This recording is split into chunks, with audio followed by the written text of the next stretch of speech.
Welcome into another episode of 15-Minute Marketing with GT. I'm your host, Greg Todd, and I'm so excited to welcome my friend Amber Anderson into the podcast today. How you doing, Amber?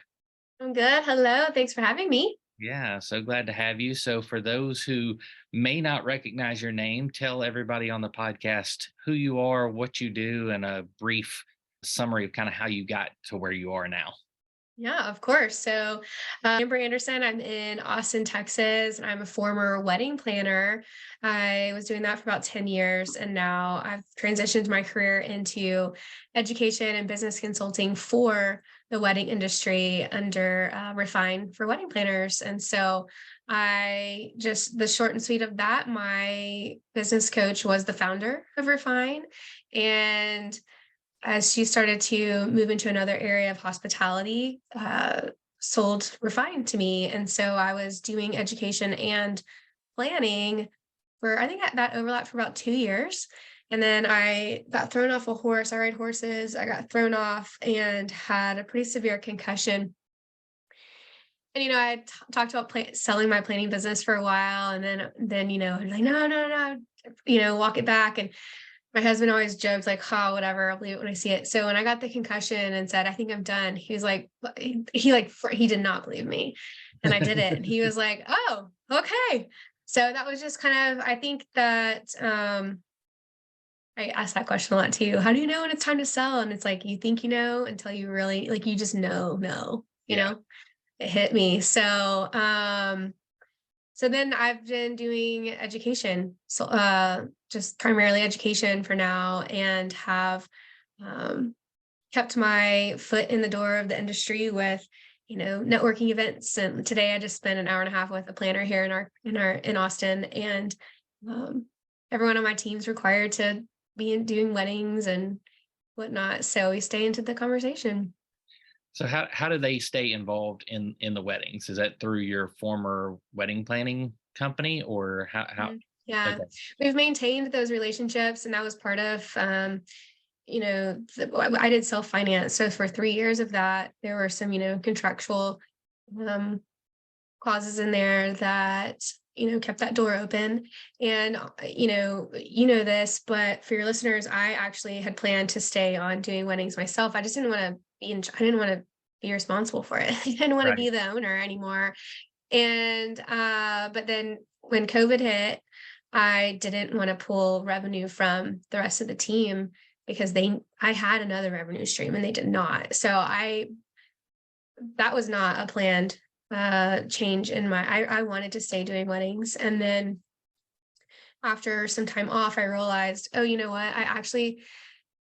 I actually bring something to the industry by not doing weddings because I can remove myself from the emotion and really focus on business. Yeah. And so that has a lot of value that I might not have otherwise discovered. I felt really self-conscious. I felt uneasy about not doing weddings while teaching wedding planning. And I didn't feel responsible to me, but now I see the flip side of that.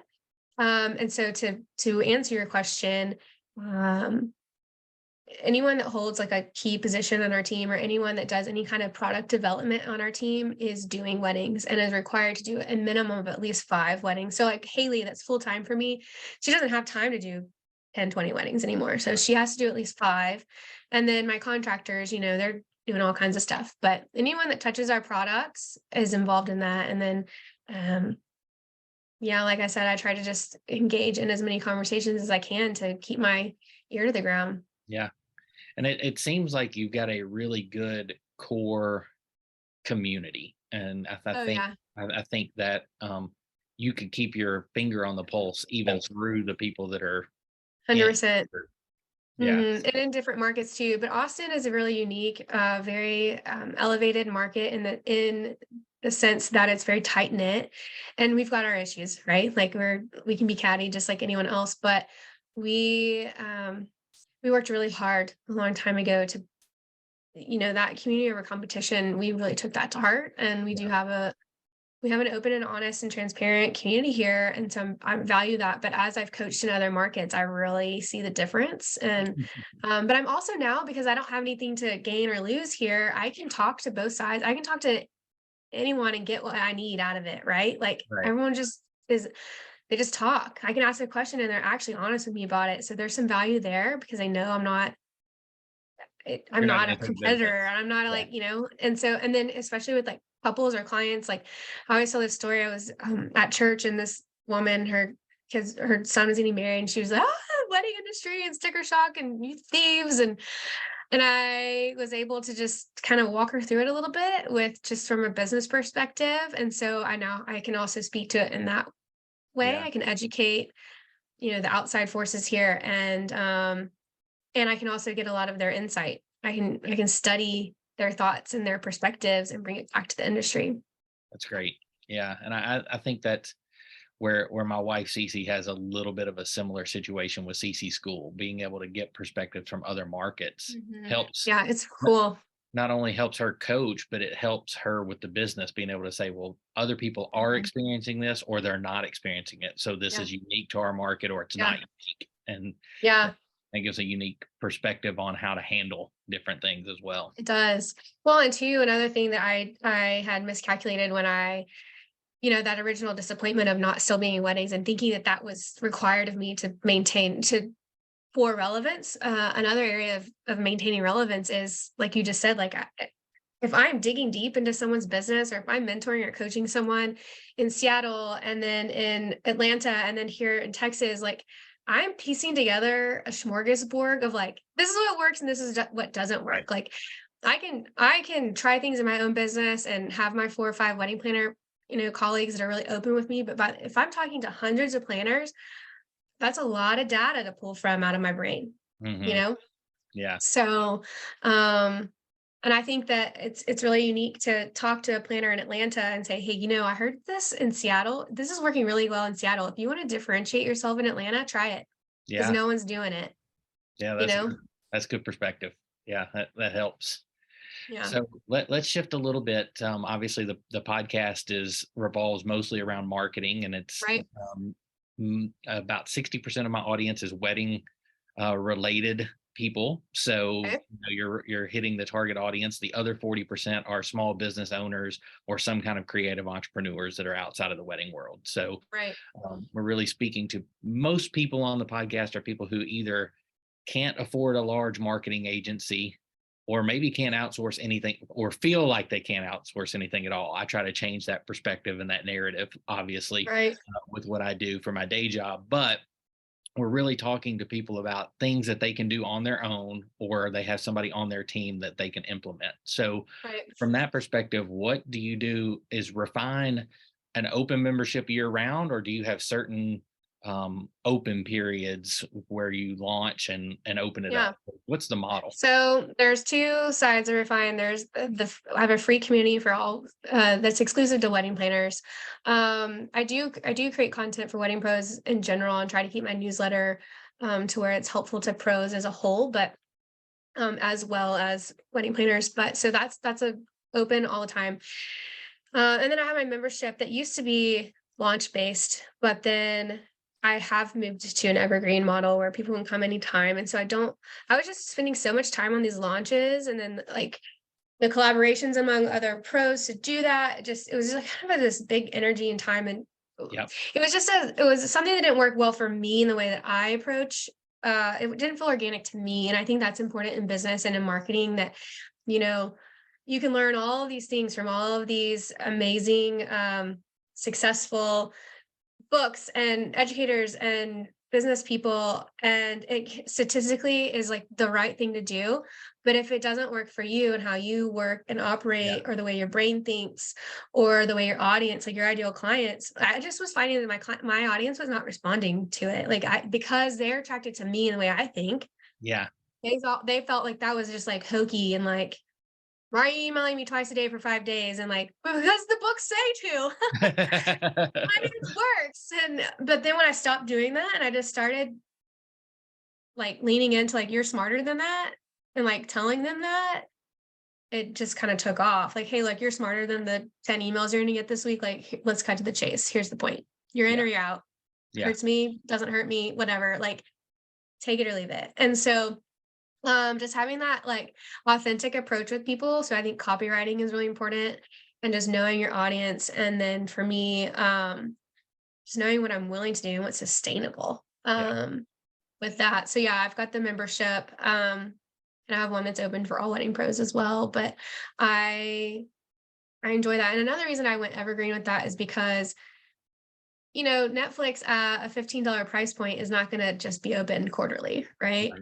And my membership is $37. So more than Netflix by all means, but it's not like a $400 price point, you know what I Right. mean? So Right. it was just kind of like that's an easier come and go Yeah. price point, I think. And people need the help when they need the help. So um that's what Yeah. I did. But We're in the same boat. We modified both of our membership groups to from a launch base to an evergreen model. yeah. Just it just was taking up too much time. Was still trying to do weddings, and then like you said, Mhm. it people knew. I mean, oh, it's must be that time of the quarter again because I'm on their email list, and so here they come Mhm.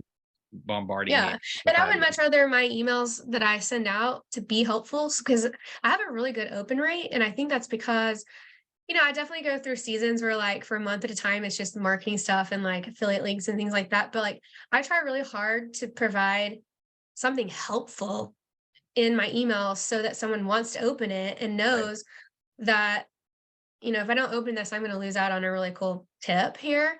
And then Yeah. you put all your marketing stuff in there. You know Right. what I mean? Exactly. Yeah. So No, give a that's little, get a little. yeah. That's how it works. I mean, you got to, Yeah. and people, most people understand we've got to make money.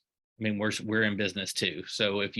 if you've built that value with them, then most people are okay with then you turning around and pitching whatever it Yeah. is that you I mean, actually. you know how it is. Like there's how many emails do we get that are literally just sales? Yeah. And just to like stay in front of you. And there's a strategy to that, Mhm. 100%. But I think in a creative market, you know, people are hiring us to learn something or something. I don't know. I think there's some value in giving them value. I agree. It doesn't take any time for me to write a paragraph that's helpful or like pull a rabbit out of my hat on like some idea that was successful 10 years ago. Like just share it. Big Yeah. deal.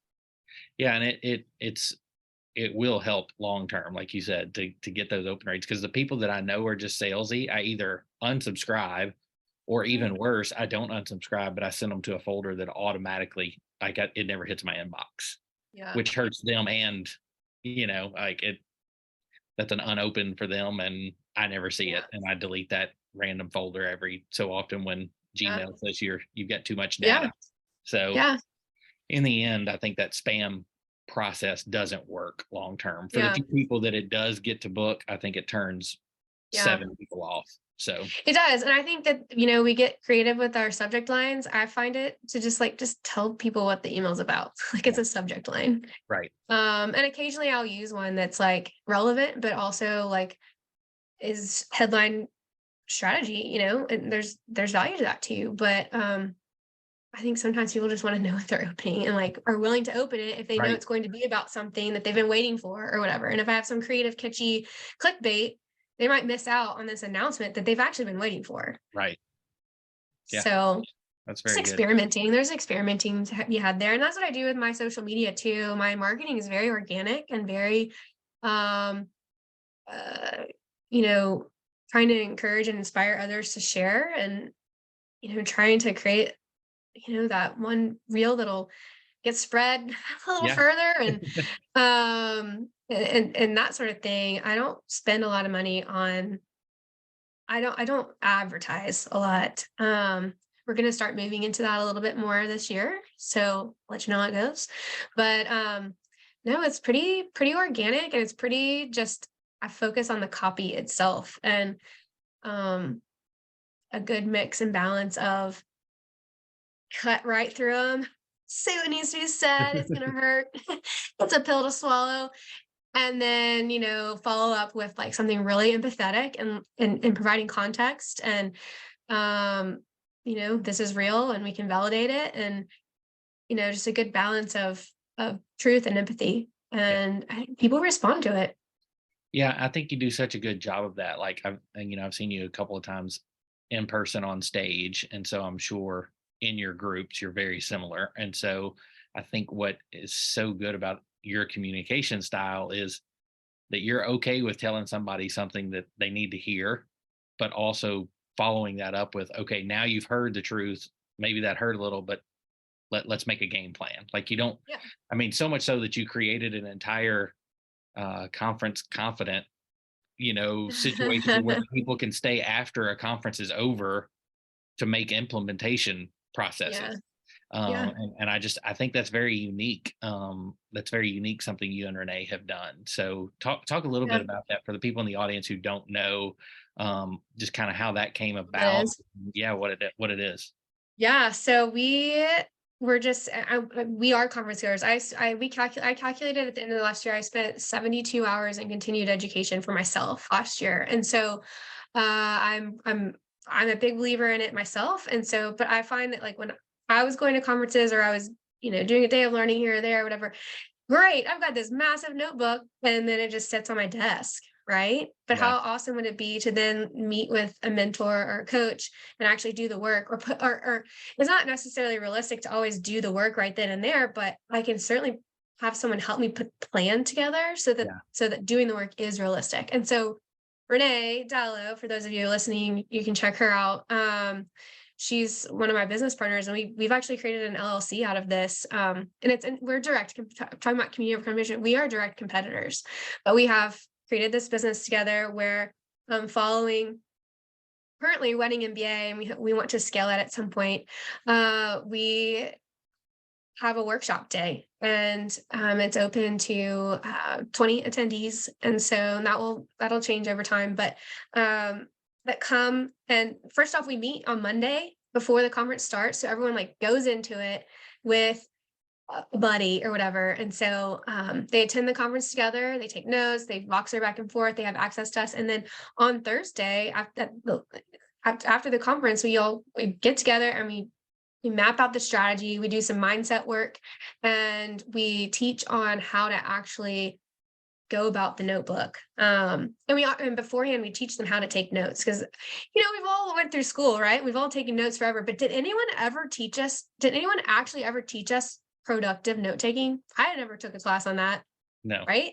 no, So like we teach on that because if you can take your notes efficiently, the implementation process is way easier. So we call it conference confident because we want people to walk away or enter the conference confident, right? yeah, Like we want them to come confidently knowing that they will have a friend, they're not alone, and that they'll be supported throughout the week. And then when they leave, we want them to leave confidently, knowing that they will not neglect their notes. right. And it's been really powerful. I'm really proud of it. I'm grateful that it just came to our mind one day. Yeah, I think it's awesome, and I think there's so much scalability potential with that. Oh, yeah. Whether No, we it's wanna do that in and outside the wedding industry. I mean, there's conferences for everything. So well, and we would there's a you could ton do of it. that. Yeah, you could do it the way you're currently doing it, but that could also scale digitally too. Like there Mhm. could even be ways that you help people virtually like this on the Yeah. week before they go to a conference, and then they schedule a meeting with you after, and it's Mhm. slightly less expensive than being in person because you can't physically go to every conference Right. year round, but Yeah. they still get value from somebody that coaches through that. They do. I will say, at least for this wedding MBA one, just the way it works with our industry specifically, I think, and we do this for all categories, it's not just for planners, but just the value of meeting them on Monday before the conference starts. Yeah, Just the feedback on that is, I've come to this conference year over year and my goal has been to make 2 friends and I leave making 1 friend and I'm like, okay, whatever, I did something. And then today I walk in and I have 15 friends, and like they enjoy the conference and they can share notes and they then enjoy the evenings together and they over dinner, they talk shop and share ideas. And yeah, it just makes it so much more impactful for them. And so yeah, we're really excited about this concept. So that's yeah, exciting. Yeah, it's fun to watch from the outside looking in. thank you. Thank you. That's been a fun thing to learn marketing wise together because we've had to merge, being direct competitors, right? Mhm. I'm constantly getting Renee's name in front of my audience now and vice versa. And so we just have to know that that elevates the industry in its own way and be okay with that. And I think that's important to understand in marketing is that it's not always just about us. It's Yeah, about the rising tides and it's about if there's anything I can do to elevate this industry, all it does is help me in the long run, even if that means promoting a competitor at some point on some level, yeah, you and know if you only have somebody that's a client of yours because they don't know somebody else exists, then they're really not your ideal client in the first place. You were just hoarding Yeah. them because they didn't know any better.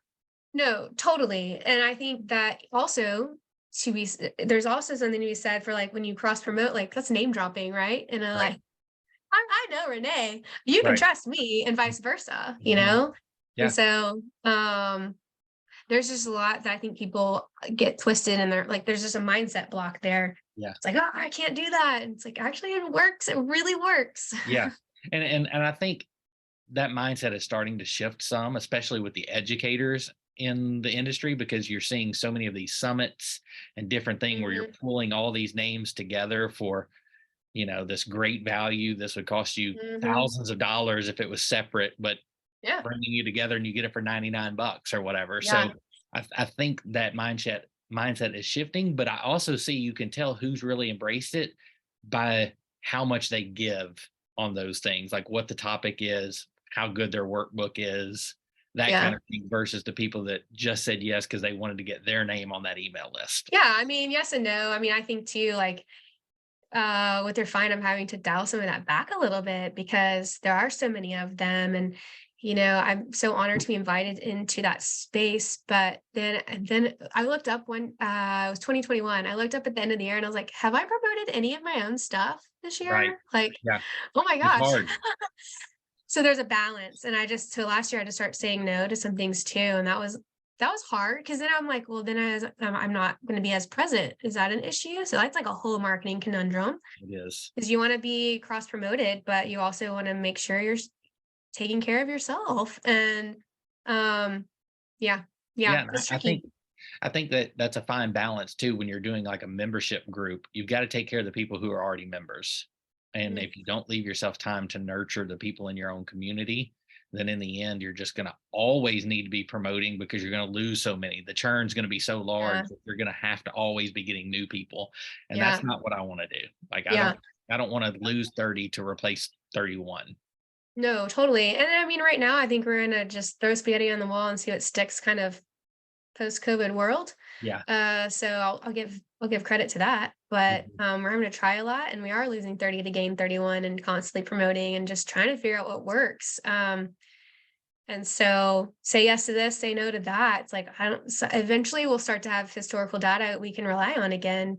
But I think that marketing has entered this, you know, big space of I don't know. There's like new ozone of what are we staring at? So, but yeah, those are the things that work for me. I think just like connecting to my audience in an authentic way without being like, oh, I got the flu this week. And, like we don't have to like tell them everything, but Right. I do with some of my audience, but that's not how I focus my social media and things like that. I just, just connecting with when I say authentic, I mean like being like seeing your audience, like Mhm. saying something that they're like, oh my gosh, you see me, you understand me, Yeah. like you are a real person, you have been through this. Yeah. That's it's key. And there's too many people that stick to just what they're doing. Um, Yeah. what their main talk is, and they stick to those talking points and never really like let you in behind the Pull the curtain glass, back. so to say. Yeah. Um Yeah. so that's really good. Now let me ask you this: for in your group, do you go live, or do you drop the information? Is that the same every month, or does it fluctuate with your schedule as far as being a mom and a wife and running Hmm. these other businesses? Yeah, no. So I have set myself as a business owner, I've set myself up for a very flexible schedule for myself personally, but the business is a well-oiled machine and it runs via a system based off of a team. And so, you know, I took 4 weeks off by accident recently, as you've heard me say. I had planned 3 of those weeks because I have worked hard to get the company to a place where I can do that. But the 4th week was because we did all get the flu. Yeah. And it was like, oh, well, okay, I have the wiggle room and the staff and the process and system in place to do that. So I could. It still stressed me out. So like, dang it, I really wanted to get organized this week. But that to say, we have it goes with the flow, or it goes with a certain flow, and also leaves room for surprise ideas, or because I'm a visionary. I mean, my list of ideas is bananas. Haley is always like, Amber, one at a time, one at a time. Right. And I'll come up with one on Tuesday at 4 o'clock. And I'm like, we have to get it out tomorrow. It's tomorrow or nothing. And she's like, this is like a 4-month project. I'm like, tomorrow. And I just get so excited about my ideas, but I finally just let go of that and really embraced, quarterly rocks and strategies and like my 10-year plan and backing that up. So I can be a wife and a mom and up at the school as much as I want to be and all of those things, but still feel like this is a business. And I will say this too. I think there's some imposter syndrome that everyone experiences, right? And Yeah. initially I was, I'm seeing all these educators do all these shiny things and, their graphics are beautiful. And I was just throwing up something and using the Insta story font right then and there instead of going to Canva and making something. And I'm like, it's not pretty. And I'm like, but you know what? That's my goal is to go volunteer at the school for 4 hours tomorrow. So the only way I can do that is if I throw it up there. Yeah. So done is better than perfect, and content and helpful, valuable information is all people really care about, Mm-hmm. and of course you got to look polished and like that's part of being a business too. But I Right. had to let go of some areas. Yeah. I think we've talked, Cece and I have talked a lot about that over the holidays. We've really been trying to look at this new year and where do we want to go with both of our businesses. I mean, I'm thankful GT Marketing is making more money in 2023 than ever before, coming out of the pandemic and people understanding the value of I don't want to be doing my Yeah. own marketing. So I'm thankful for that. And then we're modifying how many weddings she wants to take, as you and I were talking before we started recording. But in the midst of all that, what we have figured out is that you have to be okay with some things not being perfect so that Yeah. other aspects of your life can still be a part, because we Yeah. have we have missed things that you wanted to do with family, or is It's not worth it. one or the other of us not at Isabella's thing because we were doing something Hmm. else, and we've just realized, you know what, like, so you might have sold one less if that graphic wasn't quite as good. Like the one thing that made that better Yeah. was, did you really gain enough from all the Yeah. time you put into it? So Yeah.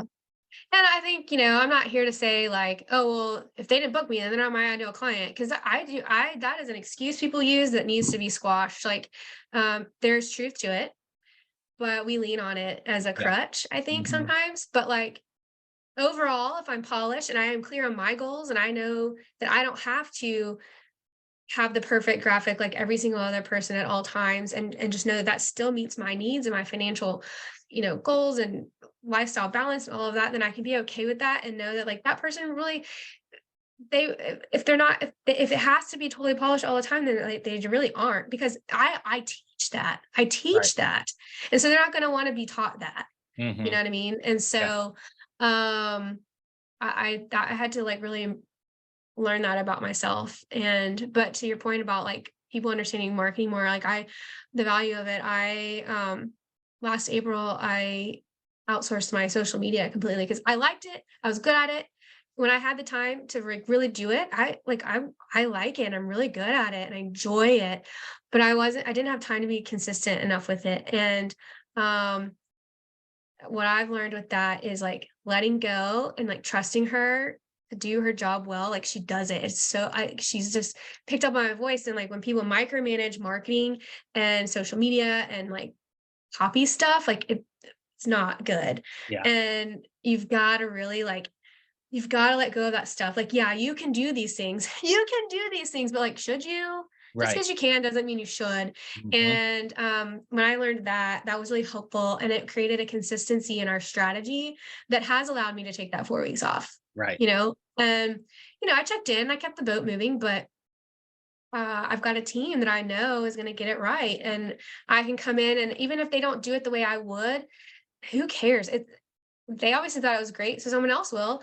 And then another aspect of that is like they'll create something and then it gives me the idea that I was digging for. And so I might go in and I might overhaul it, but we Right. have a relationship where they know that I'm not just like dismissing everything they create. It's just like, oh my gosh, you did the work to get this great idea. I would never have gotten here without that, Right. you know?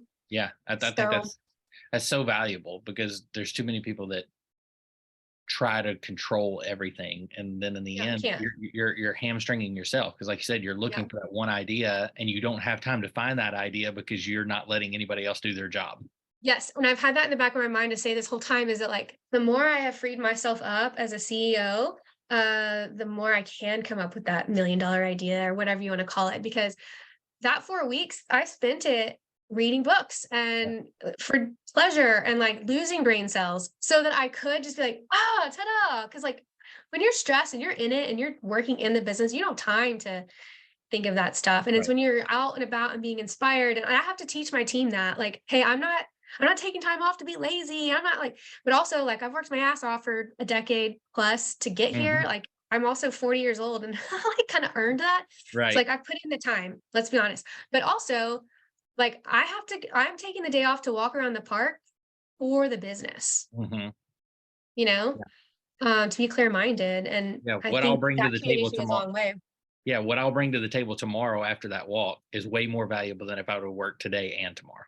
Yeah, 100%. Yeah. Read the book Uncommon Services. When you're talking about done is better than perfect. There's examples in there about Commerce Bank and how back in the day they took off like most of the services people wanted, and they started hiring people that weren't necessarily skilled. Like they weren't like the best skill set wise, but they were nice. And you know when you think about going to the bank or the DMV or whatever, you're kind of like, ugh. Mhm. But people would go to Commerce Bank and they'd be like, "Oh, this is actually okay experience." And like they took off because they perfected that. They perfected, customer service and like providing just like some base level services, but they didn't do all these like random loans and all this like complicated stuff.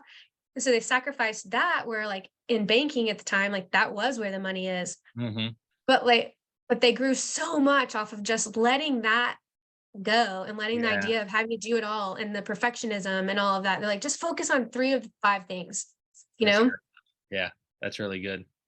So you've talked a lot about reading books. So we're going to move into I end every podcast with 2 questions for every guest Okay. that is not marketing related, just for fun, for the me and the audience to get to know them better. So the first one is, what is your Netflix, or I used to call it Netflix, but now it's just streaming, bingeable movie or series that you would recommend to the audience that you've kind of recently watched and or one that you keep Yeah. going back to? Anything by Mindy Kaling. So, uh, Never Have I Ever, Sex Life of College Girls. Oh gosh, I could sit and watch those in 2 seconds. And then the Jack Ryan stuff. I love the Jack Ryans. Yes. Yeah. Yeah. Yeah, I love the Jack Ryan. I've loved it forever, whether it's been Alec Baldwin or Harrison Ford or whoever. So Yeah. yeah, we got big into that. And I didn't love season 2, but I've enjoyed season 3. So Okay, season 3 got confusing though. We had to like go look some stuff up online, like make a list of things. Cause like all the names and locations and everything, like, Russian is such a different language. I had to like really embrace like, did I hear that right? Are we talking about the right, I had to like really think about that. But I've loved Uh, it. yeah, it's good. All right, so that's good. And the second question is, if you were stranded on a deserted island and somehow magically this record player survived the crash, but only one album could survive, what would you be okay with having to listen to over and over and over again? Um, According to Spotify, it would be Chainsmokers. Because they're like, it's an embarrassing amount of time listened to Chainsmokers. I think you're the first one to answer them, so that's I don't unique. know. Yeah, Chainsmokers. I love it. That's awesome. So thanks for being on the show. Tell everybody where they can find more about you if they want to find you online or work with you. Where's the best place to find Amber? Yeah, just head over to Instagram at refineforweddingplanners.com because I've got that link tree that'll point you in all different directions, including the website. But yeah, that's where you can find me. Well, thanks so much for being on the show. We really enjoyed having you. Thank you. Bye bye.